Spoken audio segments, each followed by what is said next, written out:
दृष्टि है इसके ऑडियो आर्टिकल प्रोग्राम में आपका स्वागत है। आज का ऑडियो आर्टिकल द हिंदू में प्रकाशित लेख state should solve Gorkhaland issue तथा द इंडियन एक्सप्रेस में छपे लेख a Gorkhaland West Bengal could live with के सम्मिलित सारांश पर आधारित है। इसमें टीम दृष्टि के इनपुट भी शामिल हैं। यह ऑडियो आर्टिकल सामान्य अध्ययन प्रश्न पत्र 2 के राज्य व्यवस्था खंड से जुड़ा हुआ है। तो आइए लेख की शुरुआत करें। अलग गोरखालैंड की मांग।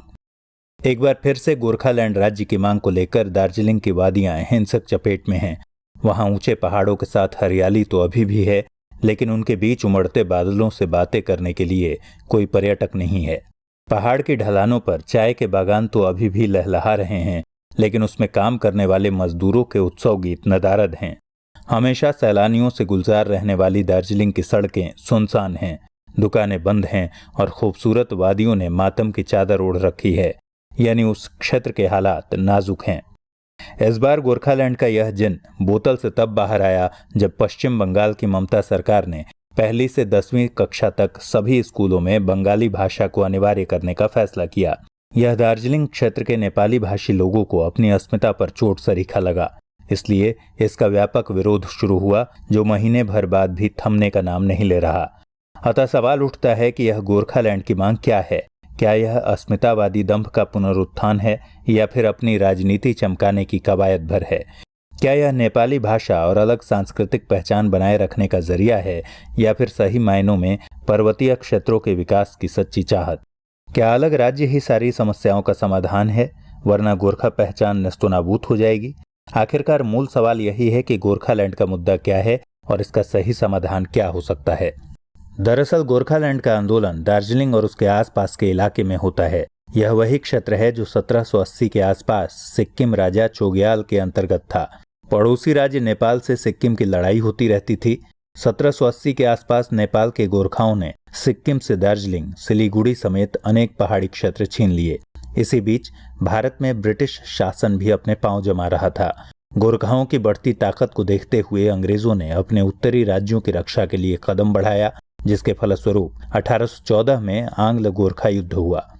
2 वर्षों तक चले इस युद्ध में गोरखाओं ने अदम्य वीरता का परिचय दिया और तमाम संसाधनों के बावजूद अंग्रेजों को भारी क्षति उठानी पड़ी। हालांकि यह युद्ध गोरखा हार गए, लेकिन इतिहास में गोरखा वॉरियर इसी युद्ध से चर्चा में आए। हार के बाद 1816 में सुगौली की संधि हुई, जिसमें नेपाल के राजा ने अंग्रेजों को सिक्किम से जीते सारे क्षेत्र सौंप दिए। गोरखाओं को मेची से तेस्ता नदी के बीच के सारे भूभाग ईस्ट इंडिया कंपनी को सौंपने पड़े। नवंबर 1864 में भूटान और ईस्ट इंडिया कंपनी के बीच सिंचुला की संधि हुई, जिसके तहत बंगाल डुवर्स और कलिम्पोंग, जिसे भूटान ने कूच बिहार से जीता था, उसे ईस्ट इंडिया कंपनी को सौंप दिया। भारत की आज़ादी के बाद 1954 में एक कानून पास किया गया, द ऑब्जर्व्ड एरियाज एक्ट, जिसके तहत दार्जिलिंग और इसके आसपास के क्षेत्र को पश्चिम बंगाल में मिला दिया गया। इस तरह प्रस्तावित गोरखालैंड का अधिकांश क्षेत्र मूलतः सिक्किम, नेपाल और भूटान का हिस्सा था, जो भारत को अंग्रेजों से विरासत में प्राप्त हुआ। अतः ऐसा क्षेत्र जो मूल रूप से भारत का हिस्सा नहीं था, वह खुद को अलहदा महसूस करते हुए कुछ विशेष स्वायत्तता की मांग जरूर करता।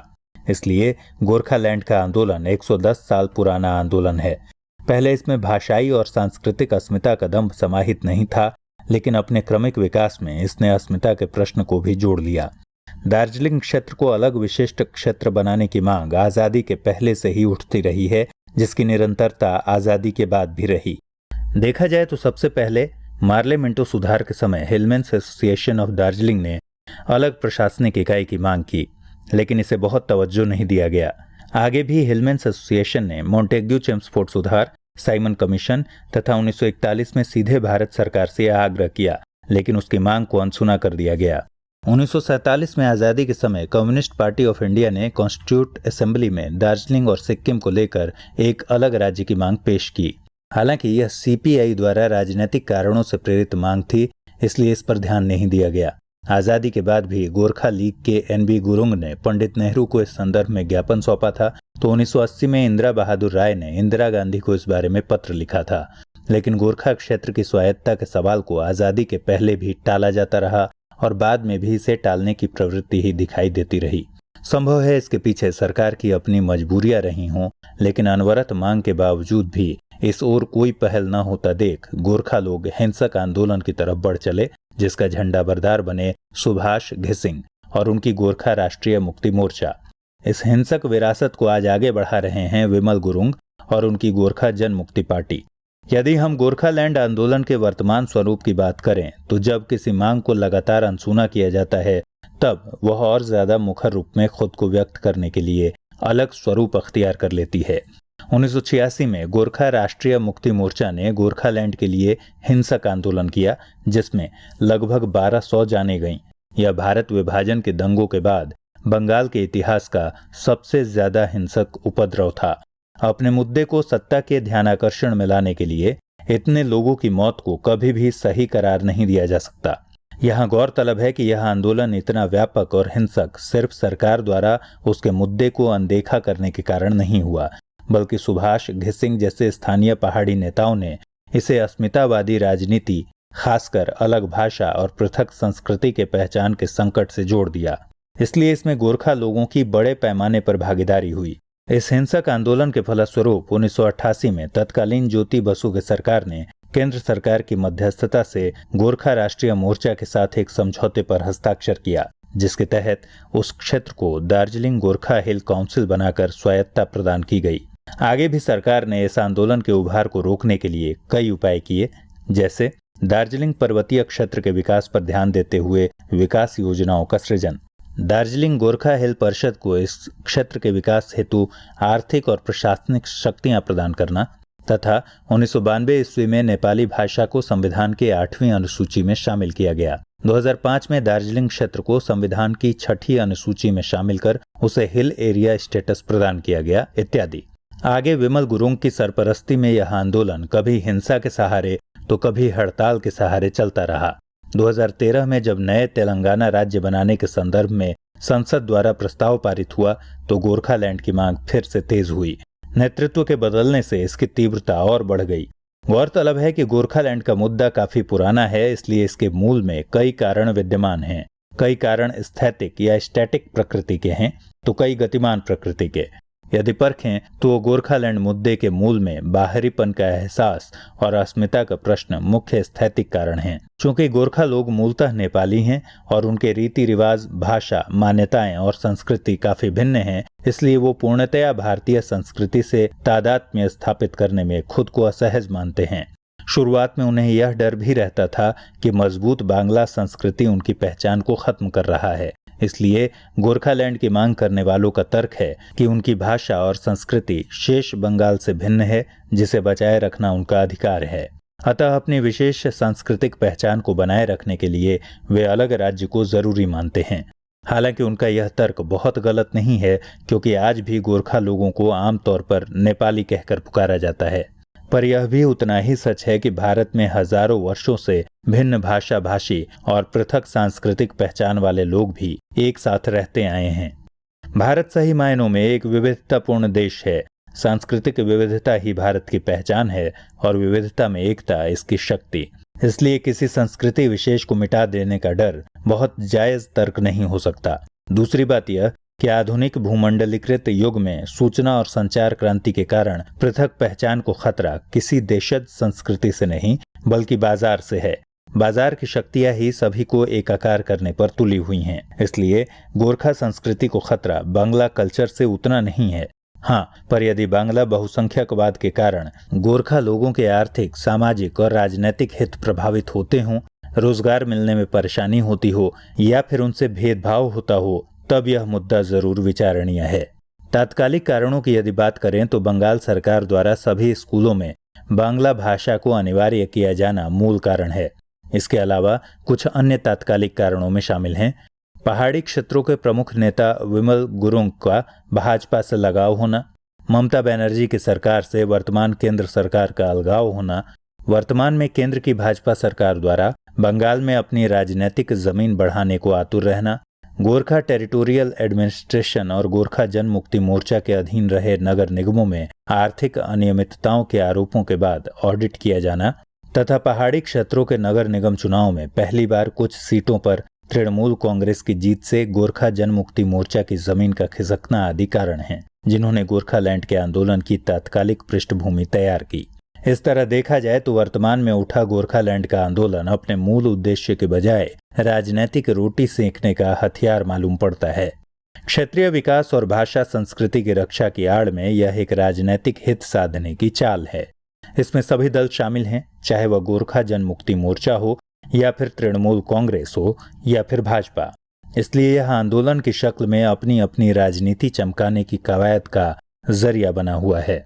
यह प्रश्न अक्सर कौतूहल पैदा करता है कि आखिर क्यों केंद्र और राज्य सरकार इतने पुराने गोरखालैंड की मांग को मानने से इनकार करते हैं। जब 1953 में ही आंध्र प्रदेश में उठे आंदोलन के बाद मद्रास प्रांत से पृथक राज्य आंध्र प्रदेश बनाया गया, 1960 में ही महाराष्ट्र से अलग करके गुजरात राज्य बनाया गया, 1966 में पंजाब से काटकर हरियाणा राज्य का गठन हुआ, तो 110 साल पुराने गोरखालैंड राज्य की मांग को क्यों नहीं माना जाता।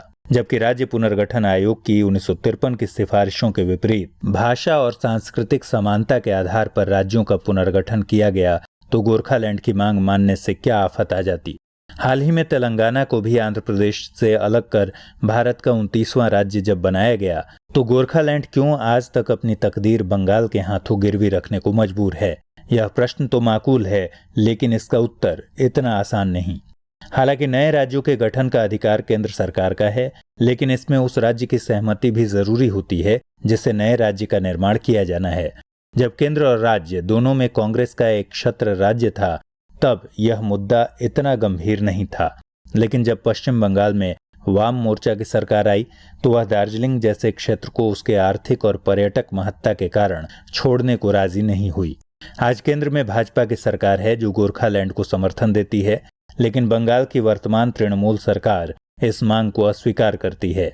मोटे तौर पर कहें तो दार्जिलिंग की वादियों से हर साल होने वाले हजारों करोड़ के चाय के कारोबार और पर्यटन से होने वाली मोटी आय कोलकाता को दार्जिलिंग का मुंह छोड़ने नहीं देती। बंगाल की राजनीति के दो परस्पर विरोधी धुर, ममता और लेफ्ट, दोनों ही अलग गोरखा राज्य की मांग के खिलाफ रहे हैं। भले ही राज्य सरकार की भूमिका अलग राज्य के गठन में सीमित हो और मामला केंद्र से जुड़ा हो, लेकिन बंगाल को नाराज कर कोई भी केंद्र सरकार इतना बड़ा जोखिम नहीं लेना चाहेगी। बांग्लादेश के साथ रिश्तों में कोलकाता की अहमियत को देखते हुए बंगाल के मत को नजरअंदाज करना राजनीतिक तौर पर मुफीद नहीं है। तिस्ता जल बंटवारे पर ममता के अड़ियल रुख के चलते भारत बांग्लादेश के बीच इस पर अमल नहीं हो पाया था। इसलिए पश्चिम बंगाल की राज्य सरकार मुख्यतया अपने आर्थिक हित के कारण गोरखालैंड की मांग को अस्वीकार करती आई है। हालांकि यह बात सच है कि नए राज्य के रूप में गोरखालैंड के गठन से कोई आफत नहीं आ जाएगी। बिहार से झारखंड जैसे खनिज संपदा वाला क्षेत्र अब अलग राज्य बन सकता है, तो बंगाल से अलग होकर गोरखालैंड क्यों नहीं बन सकता। किंतु इसमें नेटिव स्टेट की स्वेच्छापूर्वक सहमति हो तो यह ज्यादा उचित है। पूर्ण रूपेण समाधान हेतु नेटिव स्टेट बंगाल को और उदार होना होगा तथा गोरखा लोगों को हिंसा का रास्ता छोड़ना होगा, तभी यह मुद्दा खत्म हो पाएगा। इस समस्त चर्चा का सार यही है कि गोरखालैंड का मुद्दा चाहे भले जितना पुराना हो, लेकिन अलग राज्य की मांग को अभी स्वीकार करना केंद्र और राज्य दोनों के लिए मुश्किल है। इसलिए मध्य मार्ग समाधान की दरकार है। यह बात सच है कि गोरखा क्षेत्र सामरिक और आर्थिक दृष्टि से बहुत ही ज्यादा महत्वपूर्ण है। यह शेष भारत को 7 उत्तर पूर्वी राज्यों से जोड़ने का रास्ता प्रदान करता है, जिसे सिलीगुड़ी गलियारा या चिकन नेक कहते हैं। इसलिए इस क्षेत्र में ज्यादा दिनों तक उपद्रव का बना रहना भारत के हित में कतई नहीं है। ऊपर से भूटान के डोकलाम क्षेत्र को लेकर भारत और चीन में चरम तनाव की स्थिति है। यहाँ भारत और चीन की सेना आमने सामने खड़ी हैं। इसलिए राष्ट्रीय सुरक्षा, आर्थिक महत्ता एवं सामरिक दृष्टिकोण से गोरखालैंड खास है। अतः केंद्र और राज्य सरकारों को गोरखालैंड के मुद्दे पर राष्ट्रीय हितों को ध्यान में रखते हुए अपने व्यक्तिगत स्वार्थ को भुलाकर समन्वित पहल करने की जरूरत है। आइए अब नोट करते हैं आज का सवाल।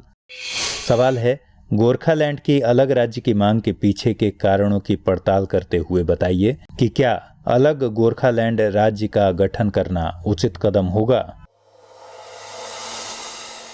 प्रिय व्यूअर, यदि आप दृष्टि आईएएस के YouTube चैनल पर लगातार अपलोड हो रहे नए कार्यक्रमों की सूचना और लिंक अपने पर्सनल WhatsApp नंबर पर पाना चाहते हैं, तो कृपया आगे की स्लाइड में दिए गए नंबर पर अपना WhatsApp नंबर भेज दें।